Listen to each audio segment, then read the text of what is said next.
Good morning बच्चों। आज कक्षा 10 की भूगोल का पहला चैप्टर संसाधन एवं विकास resource and development part first है। अलग अलग पार्टों में मैं इसको पढ़ाऊंगा। तो चलो आगे बढ़ते हैं। सबसे पहले हम संसाधनों के बारे में पढ़ेंगे कि संसाधन आखिर है क्या चीज़। आपने देखा होगा आपके चारों तरफ अनेक वस्तुएं हैं। आप अपने घरों पे या आप कहीं बाजार चले गए, इधर पे आगे आप चले जाते हैं, कभी बहुत सारी चीज़ें दिखती, गाड़ियाँ हैं, पुल है, पुल पार करिए, नदी है, सामान लाते हैं, ये सारी की सारी चीज़ें हैं। ये आपकी अनेक आवश्यकताओं की पूर्ति करते हैं। इनके बिना आपका जीवन संभव नहीं है। हवा है, पानी है, तो ये सारी की सारी चीज़ें हमारे चारों तरफ पाई जाती हैं। लेकिन आप इसको डिफाइन कैसे करेंगे, तो मैंने ये लिखा भी है। डिफाइन का मतलब परिभाषित कैसे करेंगे इसको। हमारे पर्यावरण में, पर्यावरण का मतलब हमारे चारों तरफ उपलब्ध सभी प्रकार की जो वस्तुएं और हमारे अनेक आवश्यकताओं या जरूरतों को पूरा करने में मदद करती हैं, जिसको बनाने के लिए एक प्रौद्योगिकी उपलब्ध हो और जो आर्थिक रूप से संभाव्य और सांस्कृतिक रूप से मान्य हो, वो संसाधन कहलाते हैं। ये तो परिभाषा। इसमें तीन चीजें हैं। एक तो सामान्य बात है ऊपर कि हमारे पर्यावरण माने हमारे चारों all of the things which we find in our surrounding and fulfill our requirements by the proper technology is called the resources। ये भी हम कह सकते हैं। इसमें तीन चीजें हमने कही बच्चों।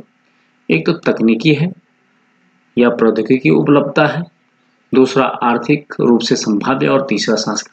ये होने चाहिए। हमारे पास संसाधन तो है, लेकिन हमारे पास वस्तु है, लेकिन हमारे पास ऐसी प्रॉपर तकनीकी नहीं है या तकनीकी व्यक्ति नहीं है, ऐसा मानव नहीं है, ऐसा संसाधन, ऐसी मशीनें नहीं है जो कि हम उनकी तकनीकी रूप से उनका उपयोग करके और हम अपने काम के लिए उस वस्तु को बना पाएं। जैसे कि हमारे पहाड़ी क्षेत्रों में अनेक क्या कहते हैं औषधीय पादप है, लेकिन हमारे पास ऐसी तकनीकी नहीं है, प्रौद्योगिकी नहीं है या टेक्निकल व्यक्ति नहीं है जो कि हम उसको जो है अपने अधिकतम उपयोग के लिए प्रयोग में ला सकें। दूसरा आर्थिक रूप से संभाव्य। आर्थिक रूप से संभाव्य का मतलब ऐसी संभावना होनी चाहिए कि हमारे पास धन संभव होना चाहिए उस संसाधन की प्राप्ति के लिए। जैसे मान लो हम किसी पहाड़ से हमने अयस्क निकालना है और उसके खुदाई के लिए और उसको तोड़ने में 1 लाख रुपए खर्च आया, और उससे हमने जो वस्तु उत्पादित की है उसमें केवल जो हमें 5,000 रुपये प्राप्त हुई। तो इसका मतलब जो है वो हमारे लिए संसाधन नहीं है, वो नुकसान वाला काम हो। और सांस्कृतिक रूप से मान्य का मतलब, मान लो जैसे हमारे आपके गांव में इधर उधर कहीं देखा आपने पीपल के पेड़ हैं और उनको आप जो है काट के सूख गए हो, तो लकड़ी आप के रूप में उसका यूज नहीं कर सकते हैं। या तुलसी का वृक्ष है, तुलसी टूट गई और या उनको जो है तुलसी के वृक्ष को आप जो है जला नहीं सकते हैं। ये संस्कृति, हमारी संस्कृति उसको हमें अलाउ नहीं करती है। अगला जो है कुछ मांस ऐसे हैं, वो संसाधन के रूप में हम अनेक मांस को खाते हैं, हम मांसाहारी हैं, लेकिन कुछ मांस को हम खा नहीं पाते। तो हमारी संस्कृति जो हमारा कल्चर है, अगर हमें वो मान्यता प्रदान नहीं करता है तो हमें उसको करने की मनाही रहती है, हम उसका उपयोग नहीं कर पाते हैं, तो वो प्रॉपर संसाधन नहीं। तो आखिर में हम ये कह सकते हैं कि संसाधन वे सारी चीजें होती हैं जो हमारे पर्यावरण में चारों तरफ वस्तुएं उपलब्ध होती हैं और हमारे अनेक आवश्यकताओं या जरूरतों का पूरा करती हैं। और जिन वस्तुओं को बनाने के लिए हमारे पास प्रौद्योगिकी उपलब्ध हो, हमारे आर्थिक पहुंच में हो और हमारी जो संस्कृति है उसको मान्यता प्रदान करती हो, तो वो संसाधन है। मनुष्य जो है वस्तुओं को प्रकृति से प्राप्त करता है। मनुष्य अपने आप नहीं बनाता है, लेकिन मनुष्य अपने उपयोग के लिए वस्तुओं को क्या कहते हैं तैयार करता है। आपको मालूम होना चाहिए मनुष्य अपने में स्वयं में एक संसाधन है। प्रौद्योगिकी द्वारा प्रकृति के साथ क्रिया करके अपने आर्थिक विकास को तेज करने के लिए संस्थाओं का निर्माण करता है। ये देखो मनुष्य बीच में है, ये प्रकृति से वस्तुओं को उसने प्राप्त कर दिया है और उसके बाद जो है टेक्नोलॉजी के द्वारा जो है उसने उनको अपने उपयोग के लिए, और उसके बाद अनेक संस्थाओं का निर्माण करता है। मानव एक अपने में स्वयं संसाधन है। मनुष्य जो है तभी विकास कर सकता है, इन संसाधनों का विकास मनुष्य अपने लिए तभी कर सकता है जब उसके पास टेक्नोलॉजी हो और तकनीकी के पश्चात जो है इन संसाधनों का भरपूर उपयोग करता है। तो ये प्रकृति, प्रौद्योगिकी और संस्थाओं में अंतर संबंध। तो बच्चों ये आपके समझ में आ गया होगा कि संसाधन क्या चीज होते हैं और संसाधनों के बारे में, संसाधनों के प्रकार, ये डायग्राम तुम्हारे बुक में भी है और मुख्य रूप से संसाधनों को दो भागों में बांटा गया है, प्राकृतिक संसाधन और मानवीय संसाधन। कभी कभी परीक्षा में पूछा जाता है कि प्राकृतिक और मानवीय संसाधनों में अंतर स्पष्ट कीजिए। तो प्राकृतिक संसाधन वे संसाधन होते हैं जो प्रकृति के द्वारा हमें निःशुल्क प्राप्त होते हैं और मानवीय संसाधन वे संसाधन होते हैं जिनको कि व्यक्ति प्रकृति से प्राप्त वस्तुओं को अपने उपयोग के लिए स्वयं तैयार करता है। मैंने आपको अपनी तकनीकी और संस्थाओं का निर्माण करके व्यक्ति स्वयं अपने आवश्यकताओं के लिए अपने आप बना लेता है। जैसे संरचना मानवीय संसाधन में संरचना और संस्थाएं, आपने मकान बना लिया, ये विद्यालय बना हुआ है, ये कितनी मात्रा, कितनी गुणवत्ता और कैसी गुणवत्ता में मकान कोई बहुत अच्छा बना लेता है, कितने कमरे होंगे उस पे, ये मात्रा और गुणवत्ता। कुल मिलाकर के प्राकृतिक संसाधन और मानवीय संसाधन में अंतर आपको समझ में आ गया होगा। प्राकृतिक संसाधन में अनेक प्रकार के होते हैं प्रकृति के द्वारा, पेड़ पौधे, जल है, हवा है और उसके अलावा जो है वन्य जीव हैं, जलीय जीव हैं। तो ये प्राकृतिक संसाधनों को दो भागों में बांट रखा है, नवीकरण, फिर सतत माने हमेशा जैसे चलने वाले नवीकरण संसाधन हम आगे भी पढ़ेंगे, फिर जैव संसाधन हो गए, प्राकृतिक वनस्पति, वन्य जीव। देखो बच्चों, प्रकृति में अनेक प्रकार के संसाधन, अनेक प्रकार की वस्तुएं पाई जाती हैं और ये प्रकृति की, मैंने आपको जैसे पहले भी बताया था कि प्रकृति के द्वारा निःशुल्क उपहार के रूप में संसाधन प्राप्त होते हैं और इन संसाधनों का वर्गीकरण अनेक रूप में किया जाता है। जैसे उत्पत्ति के आधार पर, कौन संसाधन उत्पत्ति के आधार पर, मैंने संसाधनों का उत्पादन कैसा हुआ उसके आधार पर संसाधनों को दो भागों में बांटा गया है। एक हो गया जैव संसाधन और दूसरा हो गया अजैव संसाधन। जैव नाम सही है, जिनमें जीवन होता है, इनकी प्राप्ति जीवमंडल से होती है। जीवमंडल का मतलब इनमें जीवन व्याप्त है, जैसे मनुष्य है, वनस्पति है, पशुधन है, मत्स्य जीव है, मत्स्य मानी मछलियां हैं पानी में पाए जाने वाली, ये जैव संसाधन के अंतर्गत। उसके पश्चात होता है बच्चों अजैव। अ का मतलब नहीं, अजैव मानी जीवन, जिनमें जीवन नहीं, वे सभी वस्तुएं जो इस प्रकृति में निर्जीव अवस्था में पाई जाती है, जिनके पास जीवन नहीं होता है लेकिन वे हमारी महत्वपूर्ण आवश्यकताओं की पूर्ति करती है, जैसे चट्टाने हैं, भूमि है, धातुएं हैं और पानी है, ये सारे के सारे इनको निर्जीव कहा गया है और ये हमारे इनका आवश्यक। तो ये उत्पत्ति, संसाधनों की उत्पत्ति के आधार पर दो भाग, ये परीक्षा में आ सकता है, जैव और अजैव संसाधन में अंतर स्पष्ट कीजिए। अगला आता है बच्चों समाप्यता के आधार। संसाधन दो प्रकार के होते हैं, एक होता है नवीकरणीय संसाधन और दूसरा होता है अनवीकरणीय संसाधन। नवीकरणीय का मतलब इसको पुनः पूर्ति, फिर से जो है प्राप्त करना, रिन्यूएबल सोर्स बोलते हैं इसको, रिन्यू माने फिर से प्राप्त करना, नाम में से है वही संसाधन जिन्हें भौतिक, रासायनिक और यांत्रिक प्रक्रियाओं द्वारा नवीकृत या पुनः उत्पन्न किया जा सकता है। ये कभी समाप्त होने वाले नहीं होते, इनका प्रयोग हम जैसे कि बार बार कर सकते। ये अक्षय ऊर्जा के रूप में, अक्षय मैंने कभी क्षय ना होना, समाप्त ना होना, तो इसलिए इनको नवीकरणीय संसाधन कहते हैं। जैसे पवन ऊर्जा, जल है, वन है, सौर ऊर्जा है, तो ये सारे के सारे जो संसाधन होते हैं ये नवीकरणीय संसाधन के अंतर्गत आते हैं। ये परीक्षा में जरूर पूछा जाता है, नवीकरणीय और अनवीकरणीय संसाधनों में अंतर स्पष्ट कीजिए या उदाहरण दीजिए। तो अगला है अनवीकरण। अनवीकरणीय संसाधन वे संसाधन होते हैं जिनका हम बार बार प्रयोग नहीं कर पाते, एक बार इनका उपयोग करने के पश्चात ये समाप्त होने की मानी ये क्षय हो जाते हैं। इन संसाधनों का विकास जो है बहुत लंबी समय अंतराल में, एक बार प्रयोग करने पर इनका पुनः चक्रण या पुनः प्रयोग नहीं किया जाता। जैसे जीवाश्मीय ईंधन है, आपको हम बताएं, जैसे कोयला आपने खानों से निकाल करके जला दिया या क्या कहते हैं, जलाने के बाद वो क्या हो गया, समाप्त हो गया, राख बन गया। तो ये अनवीकरणीय संसाधन है। अब आता बच्चों स्वामित्व के आधार पर संसाधन। स्वामित्व के आधार पर भी संसाधनों का वर्गीकरण सबसे पहला तो व्यक्तिगत संसाधन आता है। व्यक्तिगत संसाधन, इनको निजी व्यक्तियों के जो वे संसाधन जिन पर जो है निजी व्यक्तियों का स्वामित्व होता है, यानी जैसे बहुत से किसानों के पास जो है सरकार द्वारा आवंटित भूमि होती है, जिनके बदले में सरकार को लगान चुकानी होती है। और बहुत से लोग गाँव में जो आपने देखा होगा भूमि के स्वामी होते हैं, जैसे आप लोगों के घरों पे अपने-अपने क्या कहते हैं खेत, अपना बाग है, बगीचे जिसको बोलते हैं, अपने आप चारागाह है और अपने मकान है। ये अपनी निजी संपत्ति आप लोगों की है। तो व्यक्तिगत स्वामित्व के आधार पर संसाधन जो है व्यक्तिगत संसाधन, वे संसाधन जो निजी व्यक्तियों के स्वयं के होते हैं और वे उनके मालिक या स्वामी होते हैं, यानी निजी व्यक्तियों के स्वामित्व में होते हैं। दूसरा आता है बच्चों सामुदायिक स्वामित्व वाले संसाधन। सामुदायिक स्वामित्व वाले संसाधन वे संसाधन होते हैं, यानी जिन पर समुदाय के सभी सदस्यों के लिए जो संसाधन उपलब्ध होते हैं और उसका उपयोग लोग जो है करते हैं। जैसे मैंने लिखा भी है, जैसे भूमि है, खुली भूमि, आपके जंगलों में आप जाइए और बोलते हैं ये सुली वालों की भूमि है, ये सेम वालों की है, ये दरमोला वालों की, रोठे वालों की अलग-अलग है, तो ये जवाड़ी वालों का क्षेत्र है। तो ये पूरे सामुदायिक एक समुदाय गाँव के सभी लोगों की भूमि है।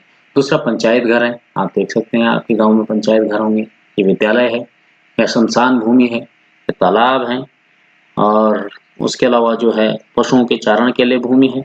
आप रुद्रप्रयाग या कहीं शहरों में चला जाइए, वहाँ सार्वजनिक पार्क हैं, पिकनिक स्थल हैं कहीं, खेल के मैदान हैं, ये सारे के सारे इन पर पूरे समुदाय के लोगों की के लिए उपलब्ध होते हैं। इनका उपयोग सारे समुदाय के लोग एक साथ कर सकते हैं। तो ये हो गया सामुदायिक स्वामित्व वाले संसाधन, राष्ट्रीय स्वामित्व वाले संसाधन। अब राष्ट्र का मतलब देश। तकनीकी तौर पर देश में पाए जाने वाले सभी संसाधन राष्ट्रीय हैं। टेक्निकली अगर हम देखें, जितने भी संसाधन देश में, देश की सरकार को यह अधिकार है कि व्यक्तिगत संसाधन को भी आम व्यक्ति के हित में अधिग्रहित कर सकती है। आजकल आप देख रहे हैं कोविड की जैसे महामारी देश में, पहले तो विश्व ही में है, देश में, तो देश में जो है क्वारंटाइन करना लोगों को। आप रुद्रप्रयाग में जाइए, होटल को जो है उन्होंने किसी व्यक्ति का होटल है उसको अधिग्रहित कर दिया, भाई यहाँ आदमी क्वारंटाइन रहे, यहाँ 14 दिन तक आदमी को रखा जाएगा। तो देश हित में और समाज के हित में, जनता के हित में जो है कोई भी देश देश की सरकार के पास या राज्य सरकार के पास जितने भी व्यक्तिगत ये अधिकार है कि जितने भी व्यक्तिगत संसाधन है आम व्यक्ति के हित में उनको अधिग्रहित कर सकती है। जैसे कि सड़कें बनाना है, रेल लाइनें बनाने हैं, नहरें बनाने हैं, बिजली के पोल लगाने हैं, जल संसाधन है, वन और वन्यजीव संसाधन है, सागर हैं, महासागर हैं, ये सारे के सारे जो है राष्ट्रीय स्वामित्व पर क्या कहते हैं आधारित वर्गीकरण के अंतर्गत आते हैं। सड़कें बनाना है तो आप लोगों के खेतों को अधिग्रहित कर देते हैं, रेल लाइनें बनानी है, नहरें बनानी है, बिजली का पोल, बिजली लगानी, कहीं पोल आपने गाड़ना है तो वहाँ पर जो है भूमि को अधिग्रहित किया जाता है। तो राष्ट्रीय स्वामित्व वाले क्षेत्र का। उसके बाद आता बच्चों अंतर्राष्ट्रीय स्वामित्व वाले क्षेत्र। देखो बच्चों, कुछ अंतर्राष्ट्रीय संस्थाएं संसाधनों को नियंत्रित करते हैं। अंतर्राष्ट्रीय संस्थाएं जैसे अनेक सारी हैं, संयुक्त राष्ट्र संघ ही मान लो, उसके अलावा जो है सार्क है, बहुत सारी ऐसी संस्थाएं हैं। तो अंतर्राष्ट्रीय संस्थाएं संसाधनों को नियंत्रित करती हैं ताकि अंतर्राष्ट्रीय स्तर पर संसाधनों का संरक्षण हो पाए, संसाधनों का सही ढंग से उपयोग हो पाए। जैसे किसी भी देश की तट रेखा, समुद्र की तटीय रेखा जो होती है उससे 200 मील दूर पर जो खुले महासागर होते हैं वे संसाधन अंतर्राष्ट्रीय संसाधन के अंतर्गत आते हैं। उसके पश्चात आता बच्चों संसाधनों का चौथा आधार है विकास के आधार पर। अब विकास के आधार पर वर्गीकरण आता है संभावी। आप संभावी वे संसाधन किसी प्रदेश में विद्यमान होते हैं परंतु इनका उपयोग नहीं किया गया है। देश में किसी भी प्रदेश में संसाधन तो हैं लेकिन इनका उपयोग सही ढंग से जितनी संभावना होनी चाहिए, संसाधन तो पर्याप्त हैं लेकिन ऐसी संभावना नहीं कर पाए कि इनका उपयोग वो कर पाए। जैसे भारत का पश्चिम भाग है, राजस्थान है, गुजरात है, वहाँ हवाएं बहुत तेज, पवन ऊर्जा वहाँ अच्छी ढंग से लग सकती थी लेकिन उसकी संभावना को देखते हुए इनका उपयोग नहीं किया गया। जैसे हमने उदाहरण लिखा उत्तराखंड के पहाड़ी क्षेत्रों में अनेक औषधीय पादप हैं, या यहाँ अनेक प्रकार के जो है उनको आप सही ढंग से उपयोग नहीं कर पाए, इनके लिए एक योजना नहीं बन पाई। संभावना तो है लेकिन उसके लिए जो है उपयोग नहीं किया गया। अगला है विकसित संसाधन। विकसित संसाधन नाम से वे संसाधन जिनका सर्वेक्षण किया जा चुका है, उनके उपयोग की गुणवत्ता और मात्रा भी निर्धारित की जा चुकी है और इन संसाधनों का प्रयोग प्रौद्योगिकी और उनकी संभावना के स्तर पर निर्भर है। इससे जो है विकसित संसाधन कहते हैं। जैसे कृषि से उत्पन्न होने वाले अनेक कच्चा माल के आधार पर जैसे चीनी मिलें लगा रखी है, दूध की मिल लगा रखी है।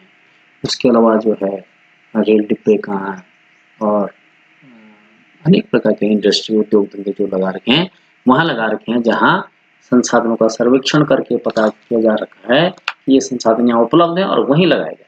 उसके अलावा भंडारण। भंडारण के अंतर्गत बच्चों ये आते हैं कि वे संसाधन जो हमारे पास उपलब्ध तो हैं लेकिन अभी भी उपयुक्त प्रौद्योगिकी उपलब्ध नहीं, भंडारण में शामिल किया गया।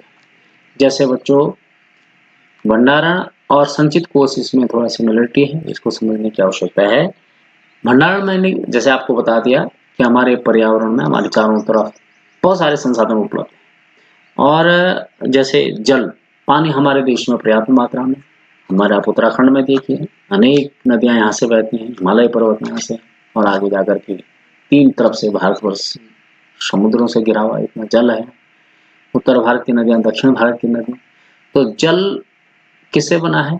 2 ज्वलनशील गैसें जल से बने, जैसे ऑक्सीजन और हाइड्रोजन यौगिक से जल बना हुआ है और जल ऊर्जा का मुख्य स्रोत है। लेकिन जो है अभी भी जो है ऐसी प्रौद्योगिकी हमारे पास उपलब्ध नहीं है कि हम बहुत बृहद मात्रा में जल से जो है ऊर्जा प्राप्त कर पाए। आवश्यक तकनीकी का इतना ज्ञान नहीं है इतने जल के भंडारण होने के बाद। अगला आता है बच्चों संचित कोष। ये भी एक भंडारण का हिस्सा है, यह संसाधन में भंडारण का हिस्सा है। प्रौद्योगिकी तो हमारे पास उपलब्ध है, प्रौद्योगिकी हमारे पास उपलब्ध है लेकिन इसका सीमित प्रयोग किया जा रहा है। जैसे हम जल का उदाहरण ऊपर ले रहे थे कि हमारे पास ऊर्जा का मुख्य स्रोत हो सकता है क्योंकि ऊर्जा यानी ज्वलनशील गैस ऑक्सीजन हाइड्रोजन से मिलकर के जो है पानी बन रहा है। यहाँ हम उपयोग कर रहे हैं पानी का, हमारे पास जल के अनेक भंडारण है, हमारे पास जितनी प्रौद्योगिकी उपलब्ध है उस टेक्नोलॉजी, प्रौद्योगिकी का मतलब होता है टेक्नोलॉजी, उस टेक्नोलॉजी का प्रयोग तो हम कर रहे हैं लेकिन सीमित कर रहे हैं। हम अपने बड़े बड़े इंजीनियर्स जो हैं वो हमारे सही ढंग से प्रयोग नहीं कर पा रहे हैं, या तो वो यहाँ से बड़े बड़े इंजीनियर्स कॉलेज से पढ़ रहे हैं, IIT NIT बड़े बड़े संस्थानों से पढ़ रहे हैं और विदेशों में चले जा रहे हैं, वहाँ फायदा हो रहा है मानव संसाधन का। इस देश में फायदा ही नहीं हो रहा है।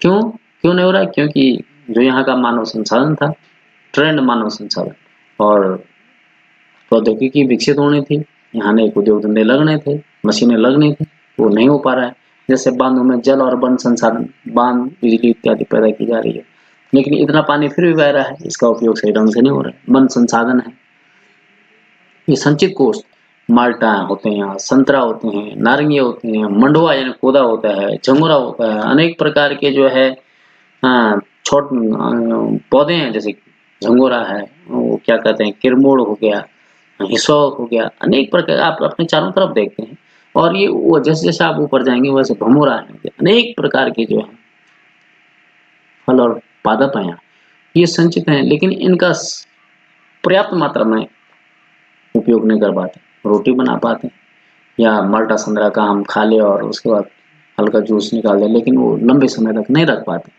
तो एक कोष, संचित कोष का मतलब और भंडारण में आप समझ गए होंगे, भंडारण में जो है हमारे पास संसाधन तो है लेकिन हम उनका उपयोग ही नहीं कर पा रहे, और संचित कोष में पर्याप्त मात्रा में प्रौद्योगिकी का उपयोग नहीं हो रहा है, वो तो रहा है लेकिन जितने हमारे प्रौद्योगिकी हम उतना ही प्रयोग कर पा रहे। तो बच्चों इस संसाधनों का वर्गीकरण था। अब आता है संसाधनों का विकास। संसाधन किसे कहते हैं मैंने आपको पहले बताया था, मनुष्य जीवन के लिए जीने के लिए यानी मनुष्य के जीवन को यापन करने के लिए संसाधन बहुत महत्वपूर्ण है। इसलिए क्वालिटी वाला जीवन हमें अपने जीना है तो संसाधनों को भी हमें सुरक्षित रखना पड़ेगा, उनको विकसित रखना पड़ेगा, सही रखना पड़ेगा। और आपको मालूम है ये संसाधन जो होते हैं प्रकृति के देन है, लेकिन मनुष्य ने संसाधनों का अंधाधुंध उपयोग कर दिया। परीक्षा में आ सकता है, बस कभी-कभी प्रश्न आता है, संसाधनों का अंधाधुंध उपयोग करने से क्या-क्या समस्याएं पैदा हो रही। तो सबसे पहली समस्या ये है बच्चों कि कुछ व्यक्तियों ने लालचवश संसाधनों का ह्रास कर दिया। ह्रास माने सफाया कर दिया, संसाधनों को कम कर दिया और ये कारण सबसे पहले लालच, व्यक्तियों का लालच। दूसरा है संसाधन कुछ ही लोगों के हाथों में। जब संसाधन कुछ ही लोगों के हाथों में आ गए हैं तो समाज दो हिस्सों में बंट गया, अमीरी और गरीबी। अमीर व्यक्ति के पास संसाधन होते जा रहे हैं, अगर किसी के पास भूमि है तो बढ़ती जा रही है, मकान है, धन है तो बढ़ता जा रहा है, और गरीब जो है गरीब होता जा रहा है। फिर अमीर गरीब का शोषण कर रहा है और संसाधन कुछ ही लोगों के हाथ में आ रहा है, और उससे क्या हो रहा है, एक व्यक्ति, एक समाज का एक वर्ग बन गया संसाधनहीन और दूसरा हो गया संसाधन युक्त। संसाधन गरीब हो गया और संसाधन युक्त अमीर हो गया। अगला जो है संसाधनों के उपयोग से क्या हो रहा है, वैश्विक परिस्थिति संकट पैदा हो गया। वैश्विक परिस्थितियां संकट में, जैसे भूमंडलीय उष्णता। भूमंडलीय उष्णता का मतलब होता है पृथ्वी पर तापमान बढ़ गया है, जिससे पर्यावरण डिसबैलेंस हो रहा है, ओजोन परत का क्षय हो रहा है, और उसके अलावा पर्यावरण का प्रदूषण हो रहा है। पर्यावरण प्रदूषित होकर के भूमि का निम्नीकरण हो रहा है। अनेक प्रकार के प्रदूषण, जल प्रदूषण, स्थल प्रदूषण, वायु प्रदूषण, अनेक प्रदूषण हो रहे हैं और भूमि क्या हो रही है, निम्नीकृत हो रही है। भूमि पर जो उत्पादन नहीं हो पा रहा है, भूमि की उर्वरकता घट रही है। उसके अलावा जो है मानव जीवन की गुणवत्ता और विश्व शांति बनाए रखने के लिए संसाधनों का समाज में न्याय संगत जो है बंटवारा होना बहुत जरूरी है। यदि इसी तरह से कुछ ही व्यक्तियों ने या कुछ ही देशों के द्वारा संसाधनों का दोहन कर दिया जाता रहेगा तो हमारी पृथ्वी का इतिहास खतरे में पड़ जाएगा। संसाधनों के उपयोग के लिए योजना बनानी पड़ेगी, और उस योजना को कहते हैं सतत पोषणीय विकास। अब एक प्रश्न आता है, सतत पोषणीय विकास से आप क्या समझते हैं? संसाधनों का ऐसा उपयोग, या संसाधनों का उपयोग इस प्रकार से किया जाए कि मनुष्य का विकास, पर्यावरण, मनुष्य के विकास के साथ साथ पर्यावरण को नुकसान न पहुंचे, यानी पर्यावरण को नुकसान पहुंचाए बिना मनुष्य संसाधनों का उपयोग करे, ताकि आने वाली पीढ़ियों को भी संसाधन मिल पाए या उनके लिए उपलब्ध हो पाए। तो ये हुआ सतत पोषणीय विकास। तो ये सतत पोषणीय विकास है। देखो बच्चों, दुनिया में जब संसाधनों के विकास की बात के बारे में चर्चा हुई और एक सम्मेलन किया गया, संसाधनों का उपयोग किस तरह से हो, तो उस सम्मेलन को रियो डी जेनेरो पृथ्वी सम्मेलन के नाम से जाना गया, और ये सन 1992 में तब हुआ था जब वैश्विक उष्णता और विश्व में प्रदूषण और संसाधनों का समुचित उपयोग नहीं हो रहा। तो इसको देखते हुए जो है संयुक्त राष्ट्र पर्यावरण विकास सम्मेलन, इस का नाम था UNCED। इसमें 100 देशों ने भाग लिया था, 100 देश के संस्थाध्यक्षों, राष्ट्राध्यक्षों ने इसमें भाग लिया था, और ये इसका सिंबल यहाँ पे बना रखा है, ये बताने का प्रयास किया गया है। इसमें मुख्य मुद्दा ये था बच्चों, यही मैंने जो आपको कहा, सतत पोषणीय विकास। संसाधनों का उपयोग तो करें, लेकिन आने वाली पीढ़ी को ध्यान में रख करके किया जाए और पर्यावरण को नुकसान न पहुंचाया जाए। दुनिया में वैश्विक उष्णता न बढ़े, जिससे जो है क्या कहते हैं, ओजोन परत पर छेद होने की संभावना बन गया, वो क्षय हो रहा है। उसके अलावा जो है पर्यावरणीय क्षति न हो, गरीबी दूर हो, और प्रदूषण न हो। प्रदूषण होगा तो क्या है, अनेक प्रकार के रोग होंगे और पारस्परिक आवश्यकताओं की पूर्ति हो।